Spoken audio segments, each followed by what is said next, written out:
Peña Nieto. Este año que termina fue el año de las reformas. El que viene será el año de la eficacia.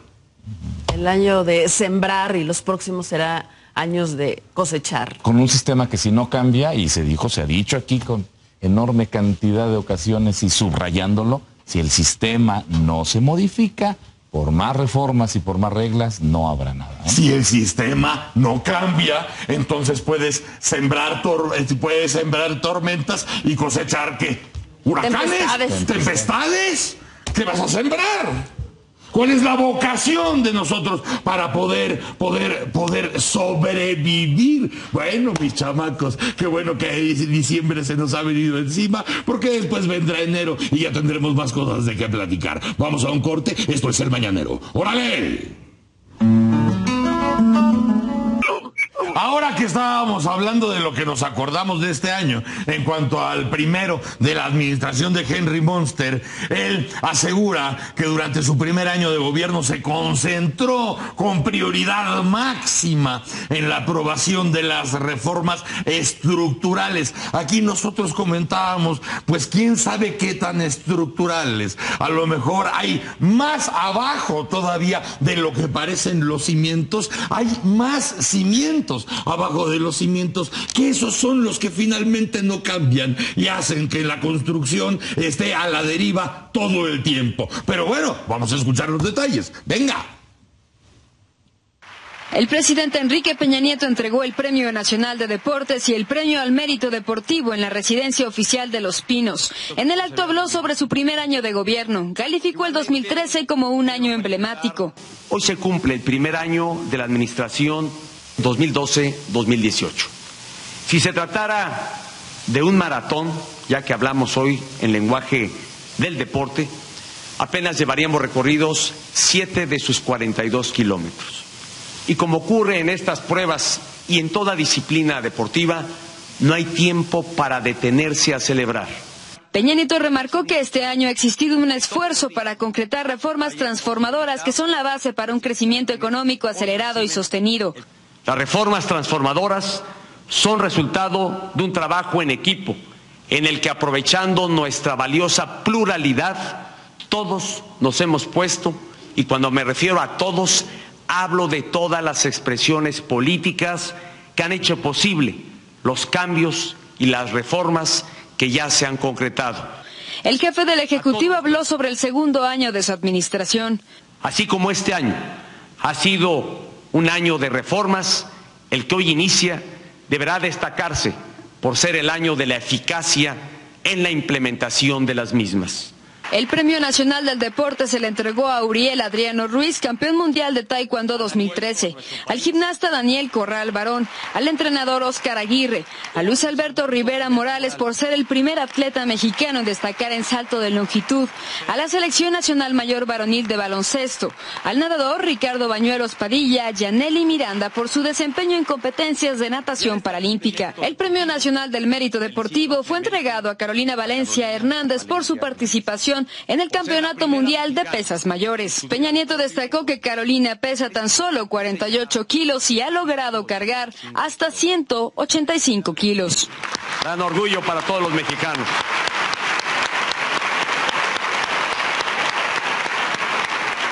Que se cuide y se preocupe tu marido. Para El Mañanero y W Radio, Cintia Basulto Mejía. ¿Por qué le dijo a la pesista que se cuide tu marido? No tengo ni la más lejana idea, señor, con todo respeto le digo, no sé. Si carga ¿Por ser tanto, pesista? Si carga tanto peso, de tener mucha fuerza y que se cuide de...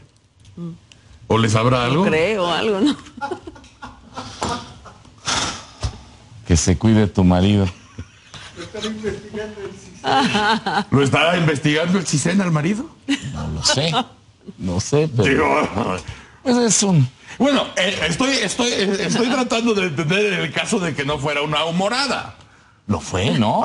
Por eso les pregunto a ustedes. La intención es esa, es bromear, es generar una respuesta del amable. Les pregunto a ustedes público. porque mi sentido del humor es muy disfuncional. Entonces por eso les pregunto a ustedes si pretendió ser una broma o algo le saben al marido. Igual el SAT está sobre él.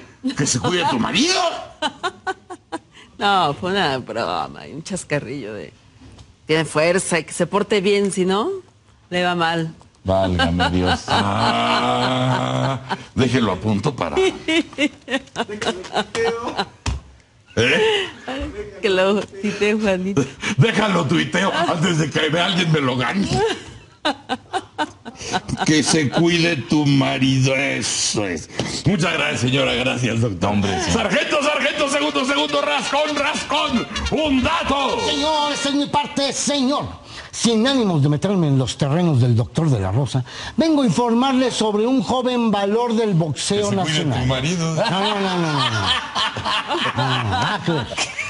Esta promesa se llama José Manuel Valenzuela López, apodado El Chenel, presidente municipal de Angostura, en Sinaloa, quien por segunda ocasión peleó contra el boxeador Manuel Higuera, mejor conocido como el Matasiete. El primer encuentro ocurrió el año pasado. Esta ocasión el alcalde obtuvo la victoria por una decisión dividida. El encuentro de 3 rounds se realizó en una improvisada arena de box del municipio. El alcalde boxeador aseguró que en esta ocasión se preparó de mejor forma, permitiéndole dar una mejor exhibición boxística.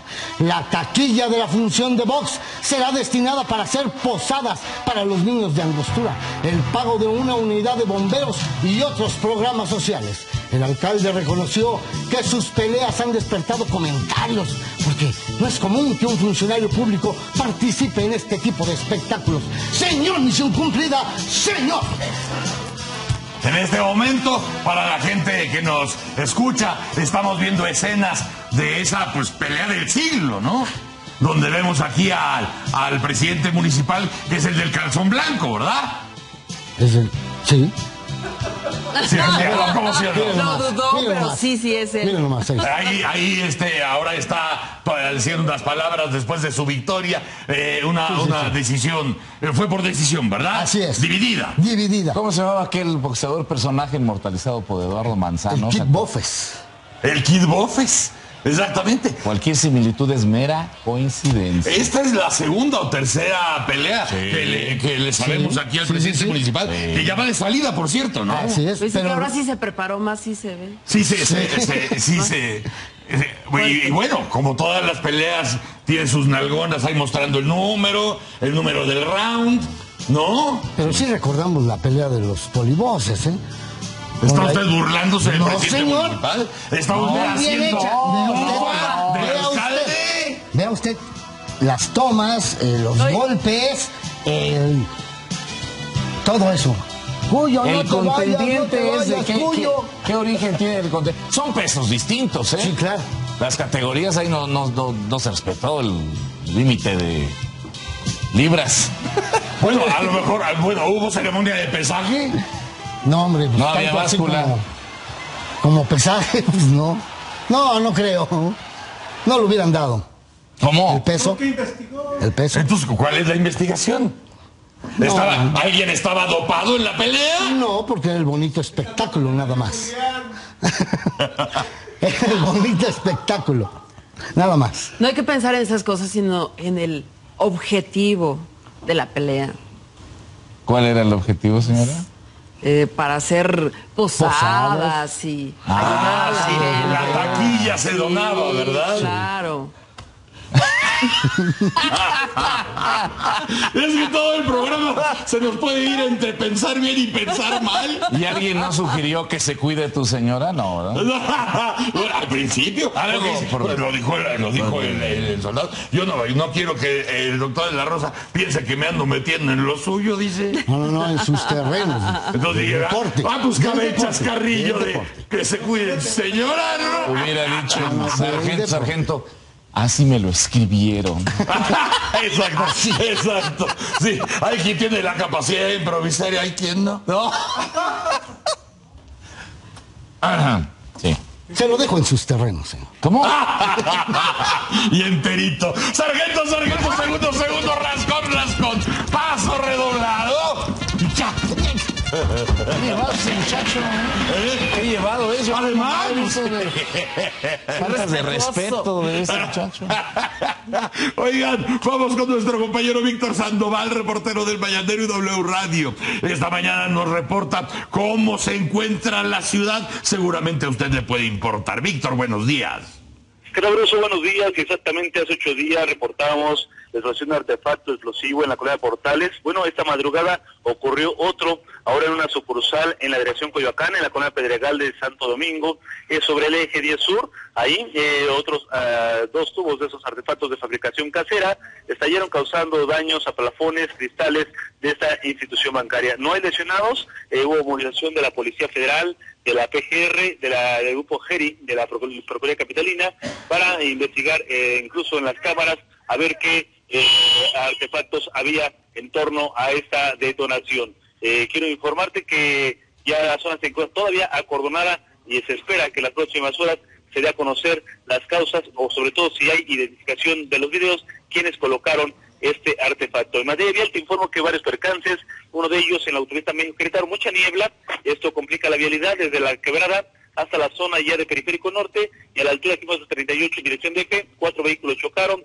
y hay 2 personas lesionadas. Otro percance, carretera Naucalpan-Toluca, también debido al banco de niebla, y uno más en lo que es la zona oriente, avenida Texcoco y calle Sor Juana, en los límites de Iztapalapa y el Estado de México. El reporte que tengo. Gracias, Víctor. Buenos días. Muy buenos días para ti. Vamos con la valla informativa, la valla que usted conoce y reconoce. Este lunes, la valla se encuentra en Inglaterra. Jan Piña nos da la información. Jan, bonjour.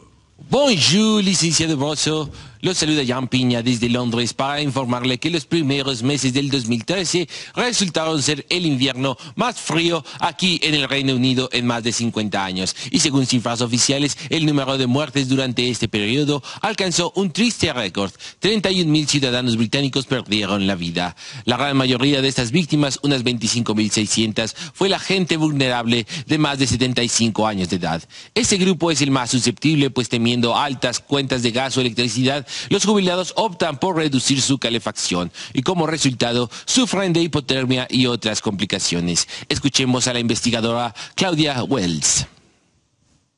Hemos observado un incremento en las muertes de gente con demencia senil. No es necesariamente por influenza, sino que ya están enfermos y el periodo largo del frío los afecta. En Londres, las 31.000 víctimas fueron recordadas con esta simbólica manifestación de protesta. Esto porque las 6 principales compañías de energía británicas registraron ganancias récord en el último año, provocando furia en la sociedad. Escuchemos a Geraldine Geller, inglesa jubilada. Con nuestras espaldas contra la pared, lucharemos. Tengo 75 años de edad y no me queda mucho tiempo de vida, pero hay mucha gente que piensa igual que yo. Las autoridades subrayan que como preparación para el invierno en puerta han contratado casi 3.000 médicos adicionales e invirtieron $400 millones en salas bien calientitas donde los ancianos puedan relajarse. Además, cada británico mayor de 70 años tiene derecho al subsidio estatal de hasta $400 dedicado a cubrir una tercera parte de los gastos de calefacción. El frío sin duda es un grave problema, licenciado Broso, y es bueno que aquí en Londres ayuden a los ancianitos a mantenerse calientes. Informó para Le Matinée, Jan Piña. Oye, Jan, en todos lados se cuecen habas. ¿Te acuerdas tú cuando hubo esa ola de calor en Europa Central? Ah, sí. Justamente allá en tu país, en Francia, hubo muchas muertes justamente de gente mayor. Así es, licenciado. Es definitivamente la población más vulnerable, ya sus defensas están muy bajas. Y ahora al contrario, con uno de los inviernos más fríos registrados en 50 años, efectivamente las personas de la tercera edad, la mayoría, sino que todos jubilados, pues también ahorran en lo que se refiere a energía, que es muy cara para las calefacciones. Entonces muchos de ellos dicen, no le voy a subir a la calefacción porque pues no tengo con qué pagarla. Pero con estos fríos, desde luego, siendo vulnerables o estando afectados, muchos de ellos enfermos, pues se los acaba chupando la bruja. Sí, y el asunto es que es demasiado cara la calefacción, licenciado. Bueno, registraron ganancias récord las compañías calefactoras. ¿Qué es lo que hace que se indigne la gente? Porque están hablando de 31,000 muertos por el asunto del frío y al mismo tiempo tienes como contraste el récord de ganancia de las compañías que te venden energía para la calefacción. Así es, licenciado. Triste situación. ¡Qué barbaridad! Afortunadamente, bueno, tú no pasarás las fiestas en Europa, estarás de este lado del mundo, me imagino. Por supuesto, licenciado, me voy a ir a Acapulco, tal vez. ¿Por qué se ríe? Es un chascarrillo, señora. No, pues chascarrillo, fue una respuesta a su pregunta, licenciado. Digo, no, es que la señora se quedó como con cara de qué está diciendo. Y entonces es un chascarrillo, señora, de ya. Ya lo entiendo.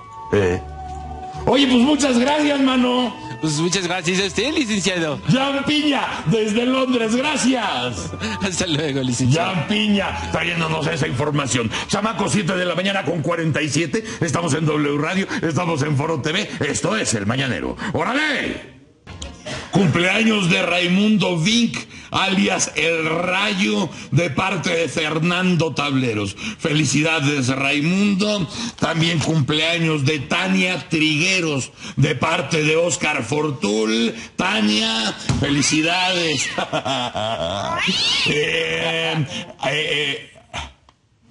Dani, ¿te pusiste celoso, Dani? ¿Cómo estás? Sí, ¿Te pusiste celoso? No, porque además Fortul felicitó a una niña, no al niño. Por eso,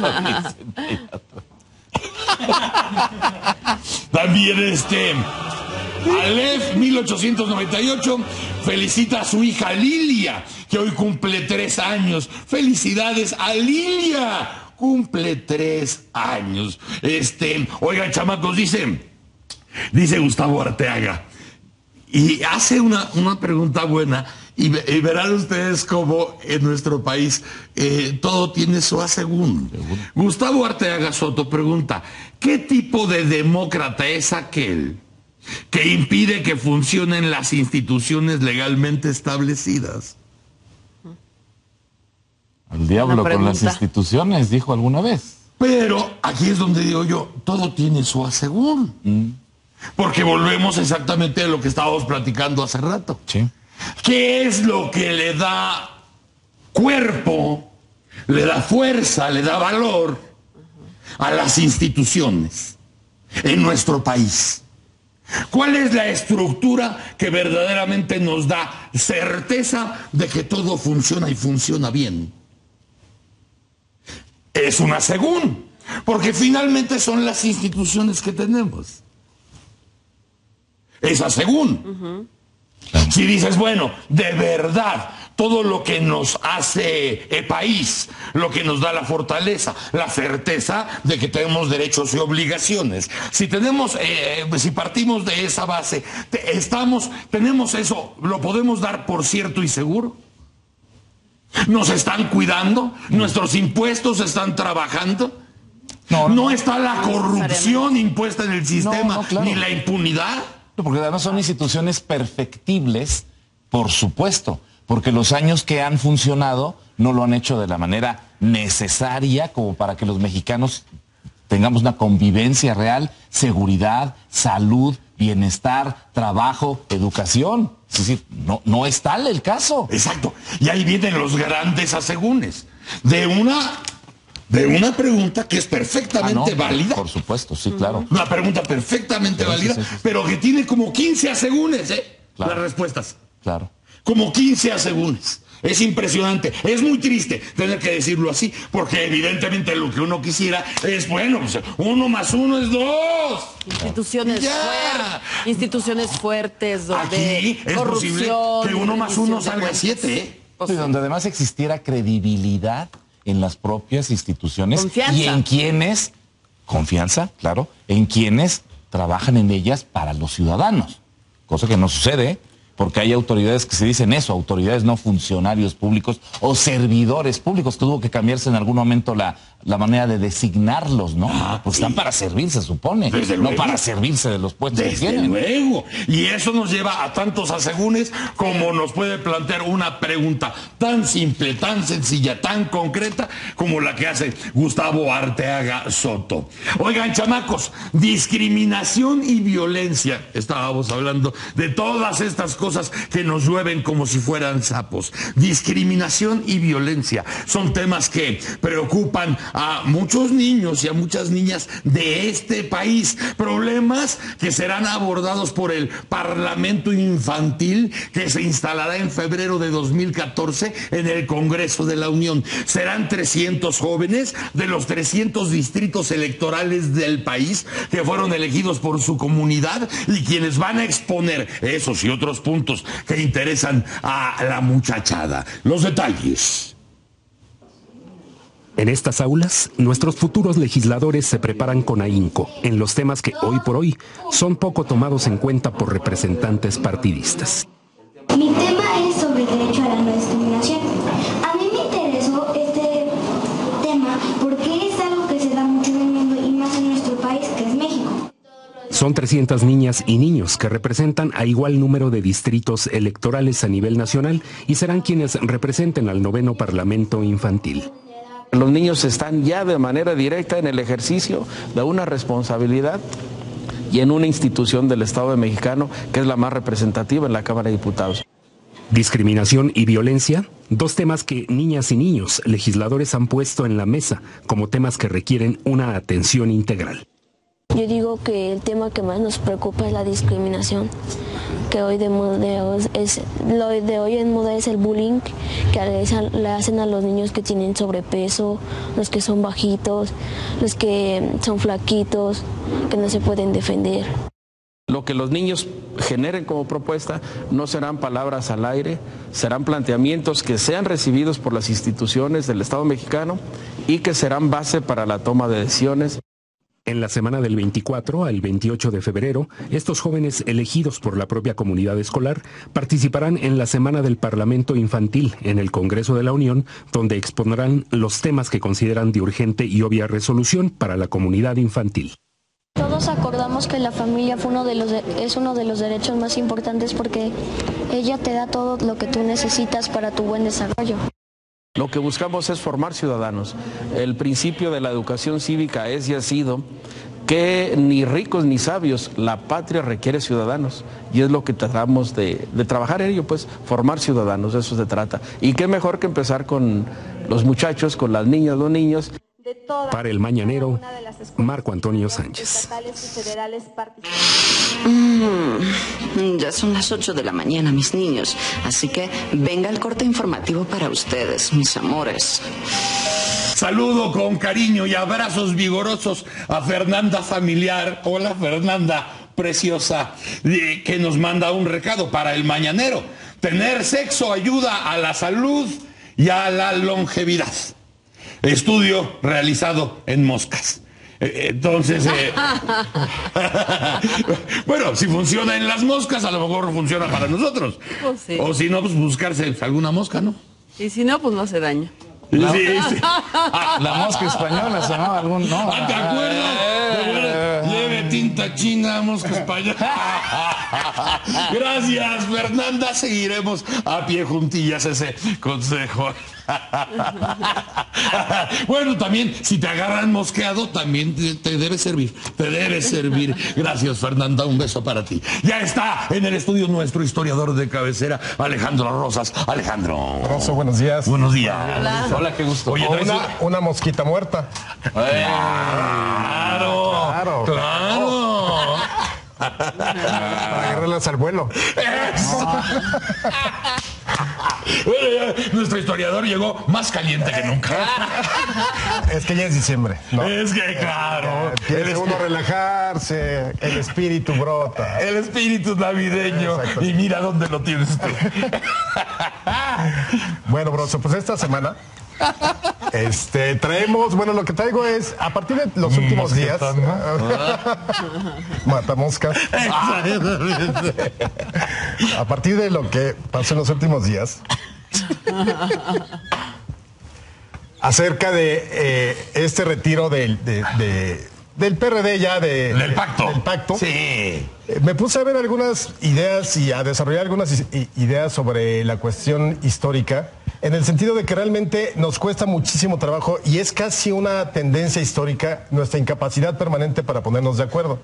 Entonces, si ustedes, haciendo un recuento, por ejemplo, ¿qué reformas importantísimas, así que hayan determinado a la sociedad mexicana en los últimos 40 años, fueron tomadas por un real consenso de las fuerzas políticas? Pues casi ninguna. Fíjate, las que les voy a decir prácticamente vienen del autoritarismo presidencial en la época donde el PRI tenía mayoría en el Congreso y los diputados eran muy ovejitas, muy sumisos al presidente. Nacionalización de la banca en el 82, ingreso de México al GATT en el 85, el TLC en el 94, o sea, su aprobación por el Congreso, la reprivatización de la banca por Salinas también, el rescate de la banca fue una imposición también de a fuerza tenía que hacerse y el FOBAPROA. Fuera de eso, o sea, realmente no hemos visto las grandes reformas y que nos han cantado en los últimos 12 años, ahora sí es el momento de las reformas, no han prosperado y terminan siendo una miscelánea como lo de la reforma fiscal, es decir, nada de lo que necesita el país para una gran transformación se ha podido hacer en consenso. Incluso muchas de las reformas que hoy está celebrando el presidente Henry Monster eran reformas que el PAN quería llevar a cabo el sexenio pasado y fueron bloqueadas por el PRI mismo. Claro, pero además siempre habían sido mostradas en un sentido amplio, ¿no? O sea, estas son las grandes reformas. La neta. Lo que va a cambiar el país, vamos a hacer un antes y un después y terminan siendo pinchurrientas leyecillas ahí que no sirven realmente para cambiar la situación real. Ahora, todas estas reformas de las que le estaba platicando se hicieron bajo el autoritarismo presidencial y es que tenemos, viéndolo en perspectiva, tenemos una tradición centenaria de autoritarismo. Simplemente pensemos un poco, es decir, quizás un poco exagerado el ejemplo, pero creo que nos permite utilizarlo. Primero fueron 200 años del Imperio Azteca autoritario, ¿no? Tlatoanis, autoridad vertical de arriba para abajo. Así es. Luego 300 años con 63 virreyes, autoridad vertical de arriba hacia abajo. El pueblo estaba para callar y obedecer, como se dijo en la época de la Ilustración.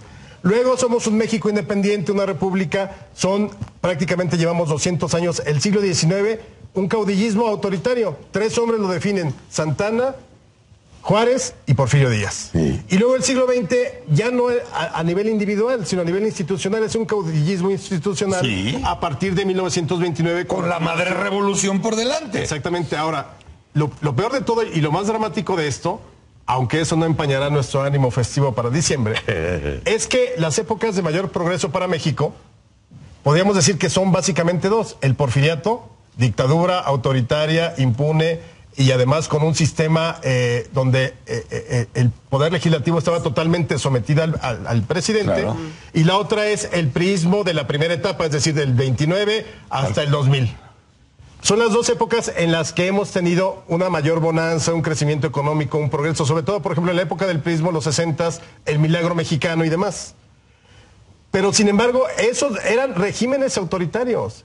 Y eso permitía no acuerdos, sino simplemente ahí les va lo que quiero que hagamos por el país, ahí les va lo que quiero que se reforme, que era la cuestión presidencial.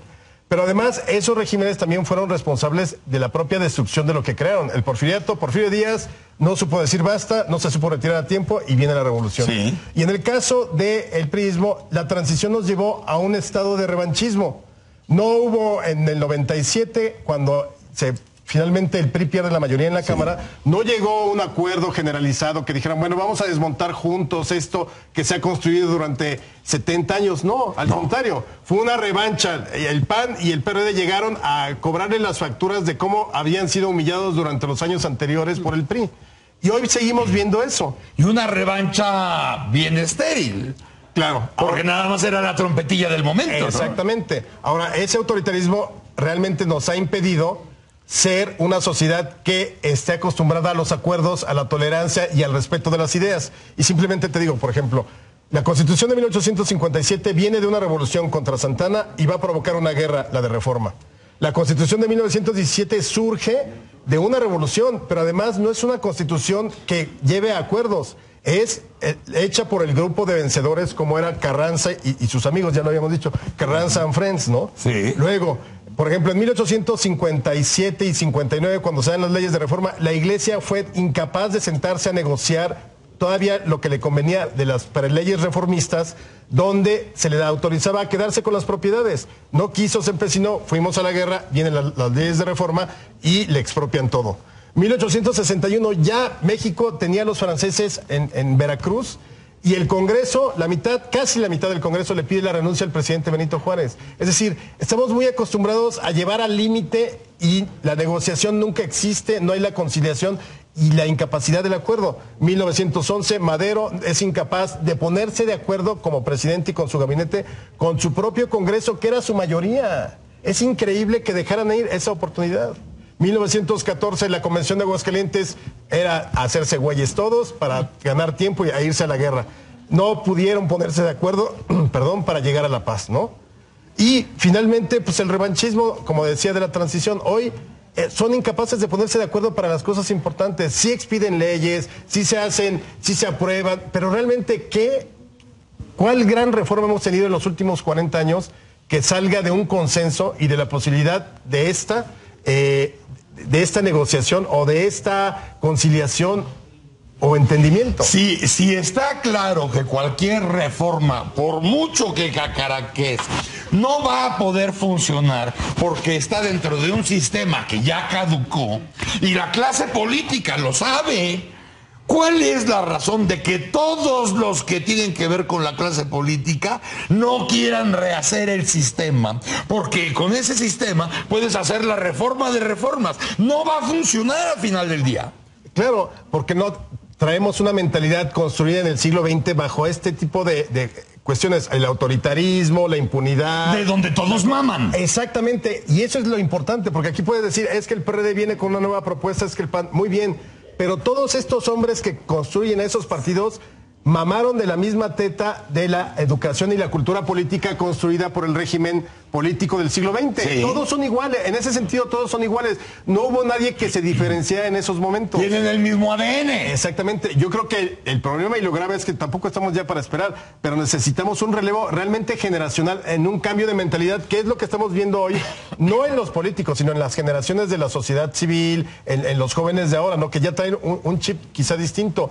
Pero esta generación política sí quedó totalmente marcada, tatuada con lo que fue esa cultura política en el siglo XX y que nos impide hoy los acuerdos y que además parecería que lo que se añora es nuevamente un régimen autoritario, donde las decisiones sean tomadas por un caudillo. Exactamente. Ese es el gran problema. O sea, ya no, queremos ser demócratas, no podemos aspirar a los caudillos, tenemos que aspirar a la ciudadanía que toma y que llega al poder a través de los mecanismos institucionales. Porque además teniendo un caudillo, a ti te libera de mucha responsabilidad. Esa es la culpa que tenemos como sociedad. Siempre esperamos al caudillo providencial, al que te resolviera todo, ¿no? Siempre que llega un presidente, bueno, pues ya terminó López Portillo, pero pues quizá ahora que venga de la Madrid con su renovación moral de la sociedad nos va a ir bien. A ver cómo nos va. Exacto. Y además sí, con un ánimo de esperanza, ¿no? Siempre se quedan expectativas. Exactamente. No nos puede ir peor, dice. Exactamente. Pero fíjate nada más que cosa tan terrible está diciendo Alejandro. Sí. Porque en cualquier sociedad madura dices, no es saber cómo te va. Las cosas tienen que seguir como están yendo, las que van bien. Y las que estén mal van a tener que ser cambiadas. ¿Por quién? ¿Por quién le toca estar en la oficina? Claro. No va a ser milagros. No va a haber otro Cerro del Tepeyac. No. Estamos hablando de cómo va creciendo y va madurando la vida de un país. Pero lo terrible es que verdaderamente no se ve un ánimo, en toda la clase política no se ve un ánimo verdaderamente de construcción de una estructura que nos permita modificar la cultura política que traemos. No se ve. O sea, todo sigue siendo lo mismo, pero con algunos matices. Quizá no podemos decir que vivimos exactamente lo que vivimos en las últimas décadas del siglo XX, pero no se ve tampoco un ánimo reformista profundo, real, de la clase política. La reforma política que estábamos discutiendo el viernes era cosa de quedarnos viendo entre todos como diciendo, nos están chanceando. No puede ser que a estas alturas se estén planteando estas mamileces. Claro, y además finalmente, por ejemplo, lo que vimos con la reforma hacendaria y lo que va a suceder con la energética va a terminar siendo cosas menores. porque realmente no hay ni siquiera, ya no digamos si está bien o está mal la reforma que está proponiendo el PRI, sino simplemente no hay la voluntad de poder discutir, porque son las descalificaciones, ¿no? Ustedes están vendiendo, es como cuando acusan a Juárez del Tratado Macleano Campo, quería vender el territorio, ¿no? Y entonces, como te lo plantean es, casi Juárez, voy a vender el territorio para yo hacerme rico. Así parece que se plantea hoy la crítica contra el prismo, ¿no? En el caso de la reforma energética, Peña Nieto en su oficina, así... Urdiendo, claro. Lamiéndose los bigotes, ¿no? Voy a ser rico ahora que vende el petróleo. Por favor, o sea, sí tiene muchas cosas en contra de la reforma, pero no es simplemente de van a vender y nos van a traicionar y el país se va a hundir. Hay muchos matices en toda la cuestión de la reprivatización. Y vuelve lo mismo. Tendríamos que tener la madurez para abrir el tema. Exactamente. Y decir, vamos a ver qué es cierto y qué no es cierto, y de qué color pinta el verde y por dónde viene la iguana. Exactamente. Oye, es una gran lección. No nos hemos sabido poner de acuerdo porque no estamos jugando en la misma cancha. Gracias, Alejandro. Alejandro Ross, señora, muchas gracias. Gracias a usted, buen día. Doctor, muchas gracias. Qué gusto verlos, señor. Alejandro González, gracias. Estaremos hasta las 10 en W. Mañana a las 6:30 por Foro TV y W Radio. Si quieren tele, ahí se ven. ¡Órale!